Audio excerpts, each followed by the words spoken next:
welcome, Neeraj. Thank you for having me. And thank you so much for the kind introduction and a great job that Ti has done for this annual conference. It's wonderful to see so many people. So I'm actually quite honored to have and privileged to have my good friend Neeraj Agrawal here. Neeraj is a partner at Battery Ventures for 25 years. He's one of the most successful VCs in the country and the most successful VC in Boston by a good margin. Immensely successful, yet so humble and so much humility. It's very impressive.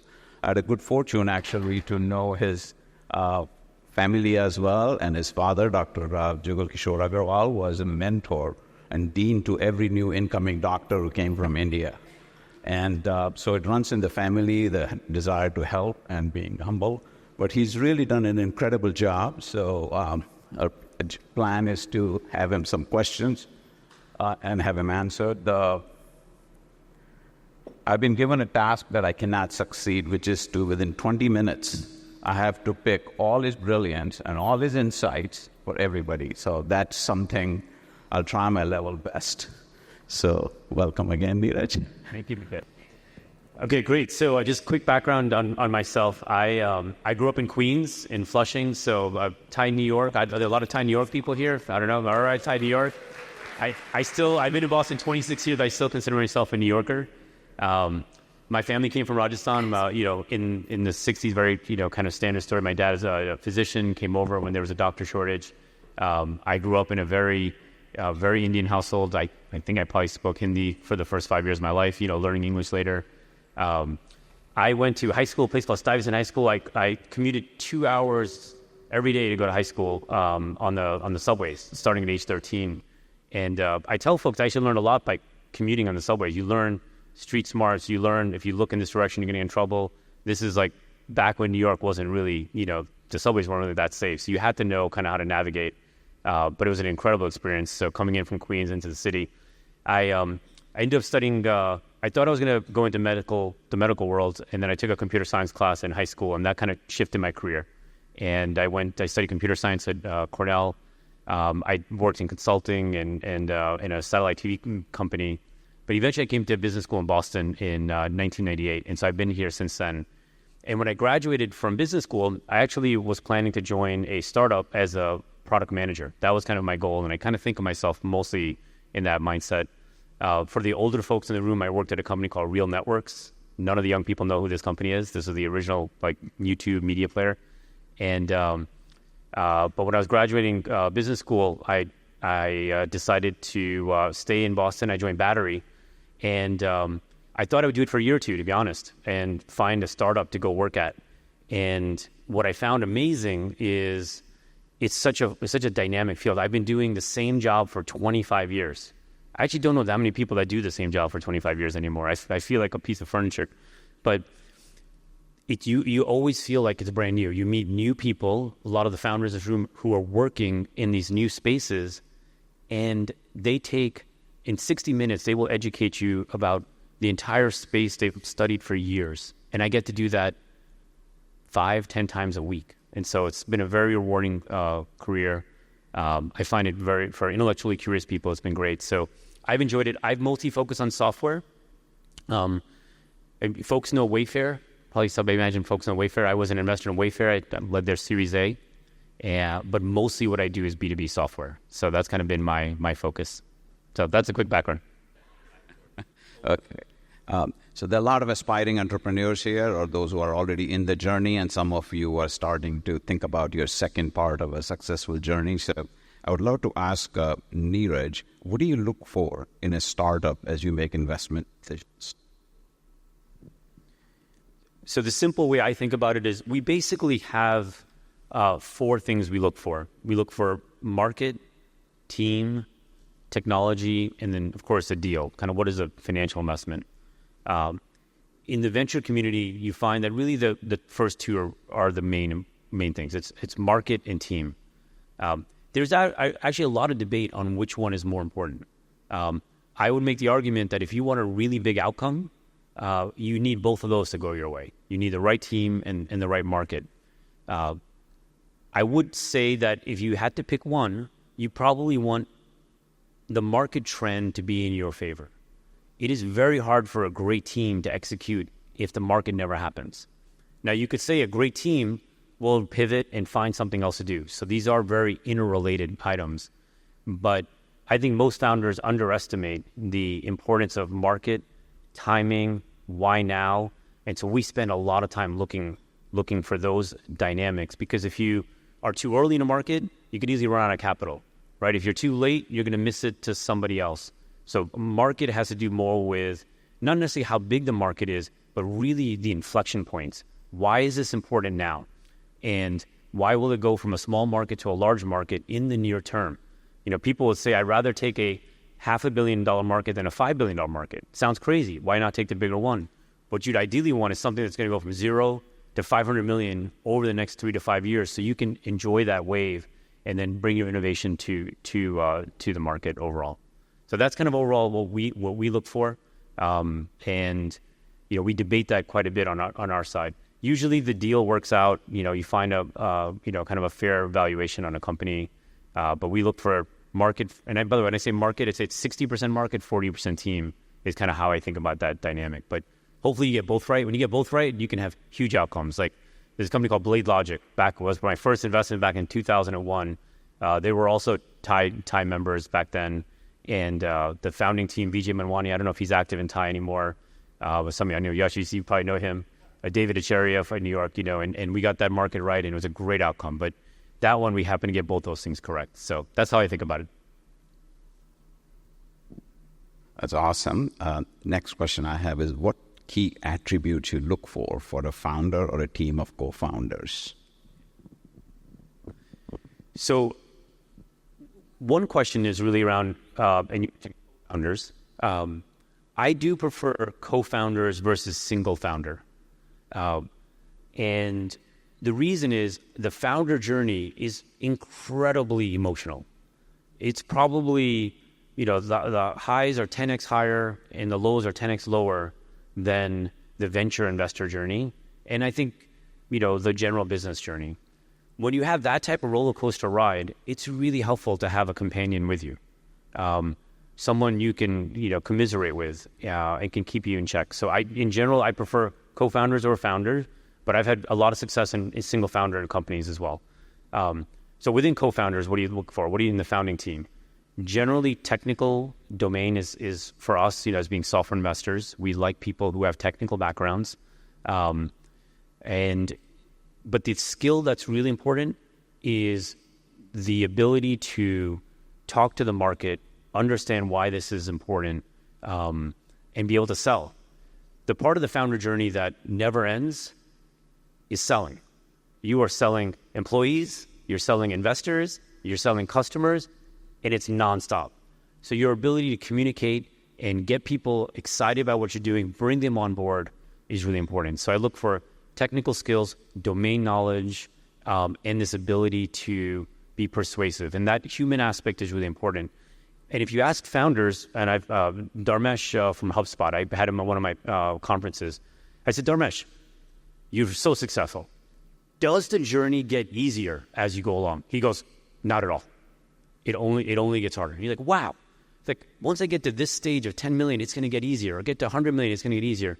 And the reality is it kind of changes. It gets more difficult. It gets harder. And you kind of have to have that fortitude to get through a 10-year journey. So I do think it's not a path for everyone, but for those that can kind of go through it, it's an amazing journey. I think it's quite rewarding for those who do it. Thanks, Neeraj. Very, very good insight.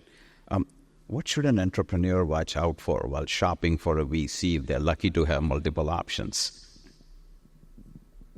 Okay, so you know, when you're out raising capital, a few things come to mind. One, I advise founders, really think about your investor journey the same way you think about recruiting executives. I look at it as you're recruiting your investors. These are people that are going to be with you for a very long period of time.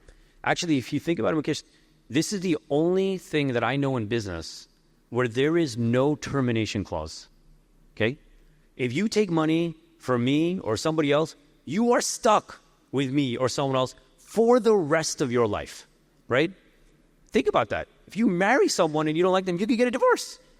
You cannot divorce your VC, okay? It's a crazy concept, right? It's the only thing I can think of. You can't get rid of them. Okay, so I was like, if you were to go on a long distance drive, going from New York to LA, and it's, it might be, the people probably don't do this anymore, but, my family do all the time. We do a 1 month drive. We go across the country, stay at the Red Roof Inn, whatever. You're in the car, and the VCs are in the car with you. Imagine this is not a 3-week drive, but this is a 10-year journey.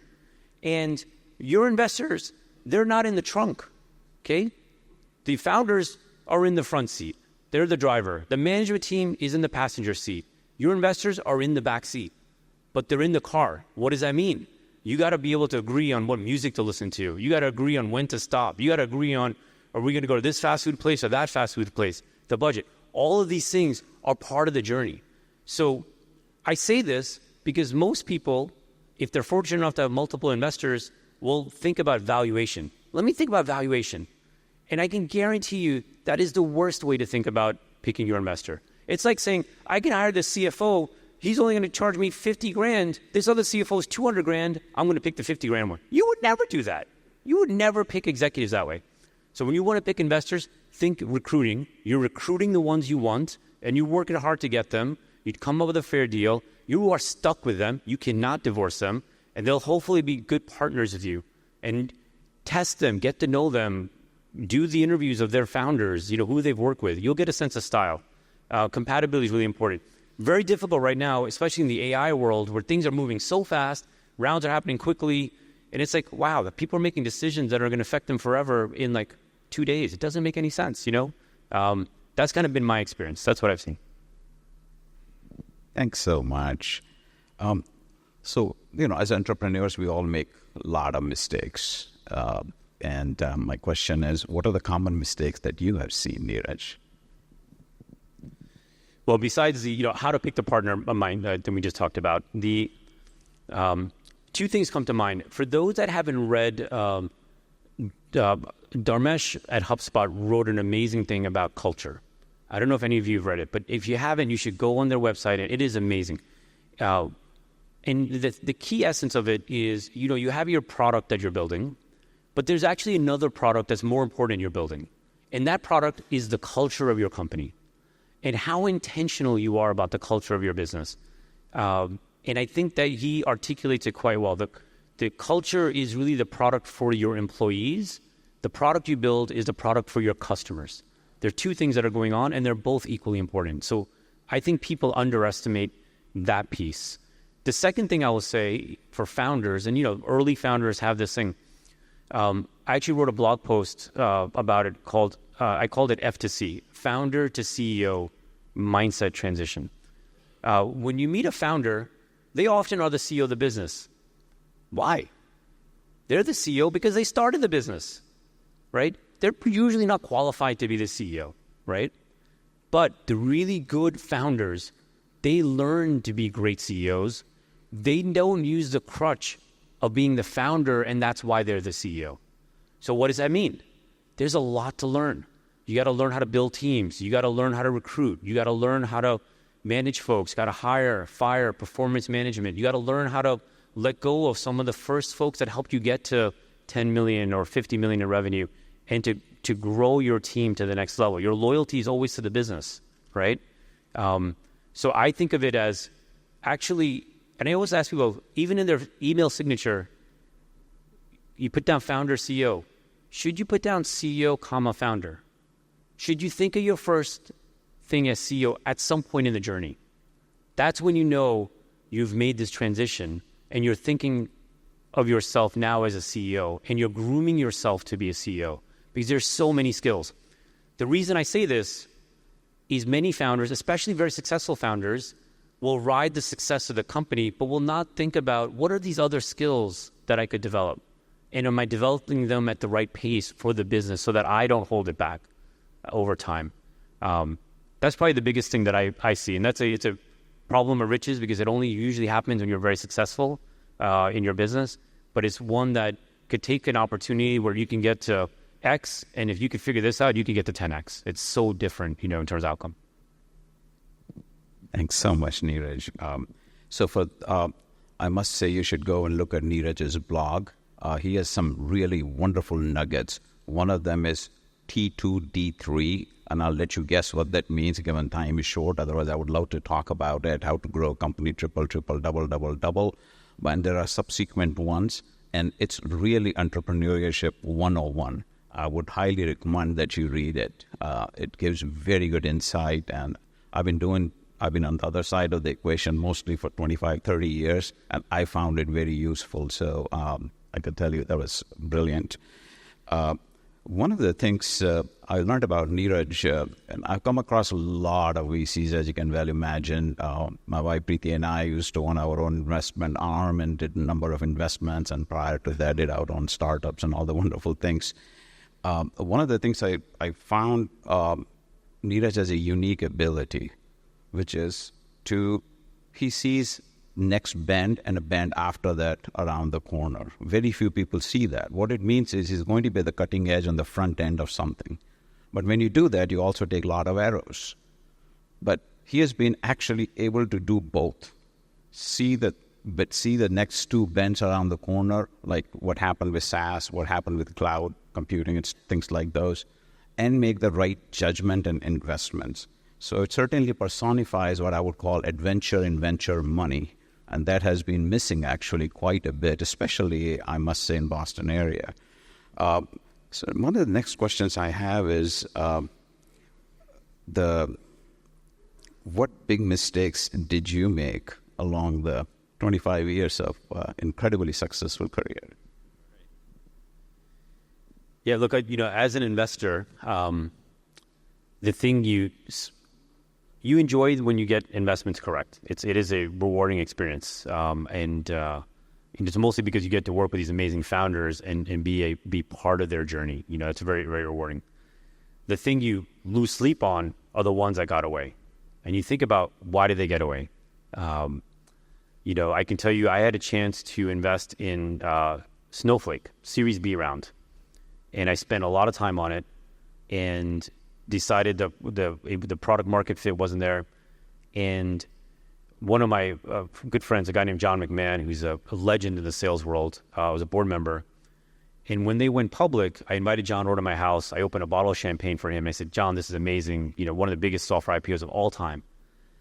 That entire day, I went through every single email from 2016 related to this company. And I thought, what did I miss? What was wrong? What could I have done better? And you're not going to get them all right. That's fine. But the point is, how do you learn from it? And that was really interesting to me. And what I realized, the big mistake I made there is I did not spend enough time understanding the technical innovation they had come up with. They had figured out how to separate compute from storage and the impact that would have. And it sounds obvious now, but that insight I couldn't get to that level of articulation. I find in my investments when I make them, I can explain why this is interesting in literally 2 sentences to a non-technical person, right? And I did not do that level of work then. And I think that led to me not leaning in and missed a huge outcome. So, you're not going to get them all, but you learn from them and you kind of keep going. The other big mistake that happens in venture, and I think this happens with founders as well, I mentioned the founder journey is very emotional. It's a roller coaster, up and down. After a down period, then sometimes you get an up period, but things are good. And the mistake that happens then is you sell too early, right? Because there's an aspect of investing in the business, another aspect of when do you actually sell the business, and you will find that finding that moment is really hard. And that actually pattern recognition on when to sell is also really important. But selling at the right time and not selling early is important. And I would say the 10-year mark for founders is also another thing where for some reason at 10 years, there's this itch of like, I've been doing this for a long time. Maybe it's time to find something else. And that's a huge mistake as well. You got to fight that. So the 2 things are on selling around 10 years, selling early, especially after a down period. As an investor though, I look at it as making sure I learn from each of these decisions and keep growing. So that's how I think about it. Thanks so much. The next thing is, given your incredible instincts. So market sectors come into vogue and they disappear. And we all know that few-year cycle. What do you think is the next bend or two around the corner? It's great for all the aspiring entrepreneurs here. Yeah, great. And let me know if we're out of time because we can wrap. All right, good. So as I started in the year 2000. And so I've been through multiple cycles now. So and the 2000 cycle was very tough. Like, I see you actually, we went through this thing together. The first 5 years, battery had a layoff, it was the venture ecosystem, technology, it's a cyclical business. Business is cyclical because of greed and fear. Venture is even more cyclical. And so you're looking for these waves of new technology to come in to ride. Right now, we're on the negative side on the macro and like selling software the last 3 years, incredibly hard. I'd be honest, I missed the bubble of the 10 years before. That was really fun. That ended. Now the last 3 years have been hard. But the wave that's coming for us is fascinating. You look at kind of what the internet did and the moment we had with Netscape, you could argue in 1994, and how that created all this innovation. Right? We are at that moment with Gen AI. Right? It only took us 20 minutes, Mukesh, to talk about Gen AI. That's pretty good. But with Gen AI, it is a fascinating trend. I don't know how about you do, but like I do majority of my search is on ChatGPT now. It is amazing what's going to happen. And you look at the opportunity around growing the software market in this area, like this could grow at 10x for us because the amount of labor savings that's going to happen with, basic like level 1 type work is across all fields. So for us, this is a big area, and this has lots of impact on workflow automation, call centers. We're looking at contract review, anything with lots of volume of unstructured content, unstructured data. This would be legal contracts, healthcare. We just did one in the government procurement space, actually a local company called Procurement Sciences. But there's going to be a lot of innovation here, and I think all of us should get very smart on this topic. It's moving very quickly. Obviously, these new models are coming out. ChatGPT launched the latest model yesterday. It's very hard to keep up, and I still think we're in inning one. Google came out. We were investors in InfoSeek. But ultimately, Google came out and was a winner. So the second wave often is where the big winners come from. So I think that this is a good way for us to think about, and it's not too late at all. Thank you so much. So last 1 minute I'll use final words of wisdom to all the budding entrepreneurs and founders. Well, first I should say thank you for the entrepreneurs. Because you do this work, there's a chance my kids will have jobs. So thank you. The job creation is through the entrepreneurial ecosystem, as we all know. I would say that I'd go back to my point about the roller coaster ride. Be mentally prepared for that. I think that's really important. Build your support system around that. Take on the opportunity to grow as a CEO and find those mentors that are out there. The other thing that I would say that, I've come to really appreciate is, for all of us, like this is a journey and, you have to find moments to reflect. If I think about my career and I think about things that I would do differently, there's a stage in the mid phase of your career that's incredibly stressful. You have your family, you have got this, you got all these things, all these balls in the air. And you think, just if I could get this done, life will get better. If I could do this, life will get better. And the reality is, it's kind of busy throughout the journey. There's no all of a sudden moment free time shows up. So you got to if you can dial it down just 5%, take time for yourself. I think it's really helpful for everyone around you and yourself. Last thing I'll say is I'm a big proponent of Pledge 1%. Do folks know about Pledge 1%? Show of hands if people know that. No? Okay. All right. Pledge 1% is, I think it really intersects well with the entrepreneurial journey in our personal journeys.